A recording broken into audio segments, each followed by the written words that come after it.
At heto na nga ang karmang hinihintay ni na Antonio Trillanes, Jinky Luistro at iba pang mga personalidad at iba pa ng mga nagsapubliko ng bank records ng mag-asawang Vice President Sara at Attorney Man Scarpio. Dahil nga magsasampa ng kasong kriminal ang asawa ni Vice President Sara laban sa ilang opisyal ng Bangko Sentral ng Pilipinas, Anti-Money Laundering Council at ilang miyembro ng Committee on Justice sa House of Representatives. Giit ni Carpio, illegal umano ang paglalabas ng mga sensitibong impormasyon tulad ng bank transactions, deposits at iba pang financial records.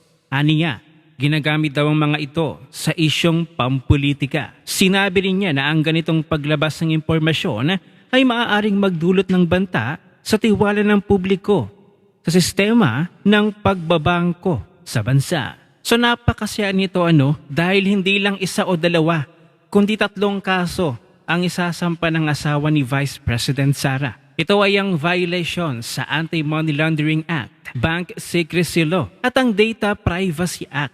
Kasi naman itong mga kongresista na ito na nagpapabibo, nagmamagaling, bakit niya naman nilabas? Isinapubliko ang mga bank records ni Vice President Sara at ang kanyang asawa na walang pahintulot o wala man lang court order. Ngayon, hindi na nila aantayin pa yung impeachment. Doon pa lamang ay haharapin na nila yung mga illegal na ginagawa ng mga kongresista na ito. At least ngayon hindi na nila hahayaan pa na gamitin ng Kongreso at ng mga kalaban ni VP Sara ang impeachment hearing na ito para yurakan, pabuyin, siraan si Vice President Sara at ang kanyang asawa. Ngayon, tingnan natin kung ano yung magiging desisyon ng Korte Suprema. Pero kung titingnan natin kung titingnan natin ang batas ay talagang malinaw na nilabag ng mga kongresista na ito ang ating batas. Sana madamay na rin itong si Antonio Trillanes. Dahil kamakailan nga ay inakusahan niya ang mga pamilyang Duterte na mayroong bank accounts na bilyong-bilyong piso ang mayroong nakadeposito. Maging si Kitty Duterte nga na kahit noon pa lamang na 9 years old, ay inakusahan na niya na isang drug lord at mayroong bank account. At ito pang video na aking ipapakita ay isang kapwa kongresista nila Jinky Luistro. Nais ding buksan ang mga bank accounts ng mga kongresista. Dito magkakasubukan dahil posible rin na mayroong mga flagged transactions. Itong mga buwayang kongresista na ito sa Anti-Money Laundering Council. Dahil nga sa kanilang mga MOOs in millions pa. Paano nga bang mangyayari ito? Panoorin natin ang video na ito. Ng House Justice Committee, nabanggit po yung mga sinasabing suspicious billions of transactions na sabi po ng Anti-Money Laundering Council. Inuugnay po kay Vice President Sara Duterte. 3.92 billion at matindi po ma'am yung package ng narrative na lumabas po doon. AMLAC, suspicious, billion, Sara Duterte. Pinagmumukhang malaki at mabigat ng mga paratang kahit wala naman pong napapatunayan. Ma'am, bilang pong former congresswoman, ano pong tingin nyo dito? Well, syempre, dapat maintindihan ng taong bayan. Yung AMLC, ang tinatrack niya is the movement of funds. Yes. So, hindi ibig sabihin, yan ang laman ng bank account. It is pag kunwari, transactions lang diba, kasi. may MOOE kami. Diba? Tapos every month may MOOE kami. So, pumapasok sa account namin, diba, papasok yan, 500,000. Kunwari, yung sinasabi ng bonus, pag may bonus kami, diba, 1.5 million o 2 million, naka-apat na checking tig pa 500. Dahil 500 yan, edi CTR na kaagad yan. Yes. Di apat na 500, diba, CTR. So, pumasok yan, 4. So, pumasok yan sa aming, sa account namin, sa Land Bank. O after yan, kunwari ako, ililipat ko ngayon siya doon sa aking account na pangsweldo sa mga tao. Kasi itong MOOE, pangbayad mo yan ng kung ano-ano ginagastos mo, pangsweldo mo sa mga extrang taong kinukuha mo. Diba? So ilalabas mo ulit siya ng 4 na 500. O di ibig sabihin nun, 2 million, 4 million na yun. Pero magkano ba talaga yung pera? Yun. Pero kung nilabas mo yung pera dahil pinangsweldo mo, may natira ba? Diba, zero.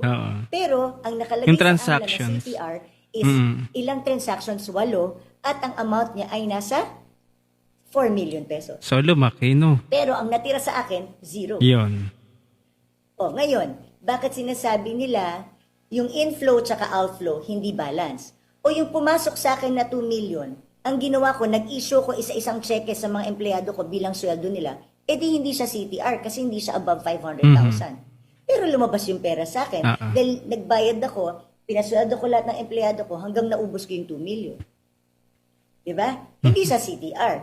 Pero lumabas yung pera. Naiintindihan mo yung sinasabi ko? Kaya hanggang hindi buo ang kwento, mahirap mag-assume at sasabihin, oy, ganito to. Diba? Kasi ang suspicious transaction kung wala siya sa regular mo eh. Diba? Paano kung kunwari yung tatay ko nagbenta ng lupa at yung pagbenta ng lupa dinicide niya o hati-hati kayong magkakapatid o di pumasok sa aking malaking pera o di suspicious na kaagad yun until ma-prove ko na hindi regalo ko sa akin ng tatay ko. Ngayon. Diba? Kasi kung wala yun, edi sana pa-filean ako ng kaso ng AMLA. Tama. May final bang kaso si AMLA? Wala. Diba kasi kung meron suspicious, kailangan mong i-monitor and i-flag. Pagkatapos mo i-flag, kailangan mo investigate. So you won't stop there kung may nakita ka. So bakit wala naman ako narinig na sinabi ni AMLA na may nakita silang after dun sa suspicion.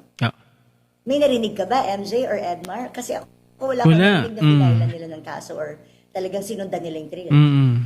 Opo. Tsaka, ibig sabihin, nasa yung tanong nila, di ba? Tsaka yung ma'am, yung time frame, kasi mula 2005 hanggang Oh, yes, 2020, Malaki talaga yun. 20 years ang kanila pong inada para maging billion, ma'am. O, isa pa yun, di ba? Eh kung tutuusin mo, kung yung 2022 to 2026, nasa 63.8 million lang yun na transactions. Actually, pag tinitingnan ko nga, in 21 years, yung 300, ilang transactions, 371 large transactions, at saka 30 suspicious. Isipin mo, for 21 years, 30 suspicious. No, diba? Diba kung i-divide mo yun, parang 1 per year or 1.5, diba? So, pero kung titingnan mo, ilan ba yung naging suspicious noong 2022 to 2026? Ilan yung large transactions from 2022 to 2026? Because that is the only period in question. So kung 63.8 million yan from 2022 to 2026, then hindi malaki ba yun? Parang di kami normal ako as lang, congresswoman, kung tumatanggap ako ng MOOE ko buwan-buwan, di ganyan din ang transactions ko sa CTR. So yun, maliwanag ano. So dapat, yung ikinover labang ng AMLAC, kung transaction sa pag-uusapan, kung kailan naging Vice President si VP Sara. So which is 2022 hanggang 2025 na natrace nga nila na mayroong mahigit 60 million na transactions. So dapat doon sila nag-focus. Hindi yung simula 2005 pa yata. So malaki talaga yung magiging transactions. So dito nagkamali itong mga kongresista na ito na ang akala ng Committee on Justice ay makakakuha sila ng malaking expose laban kay Vice President Sara mula sa AMLAC.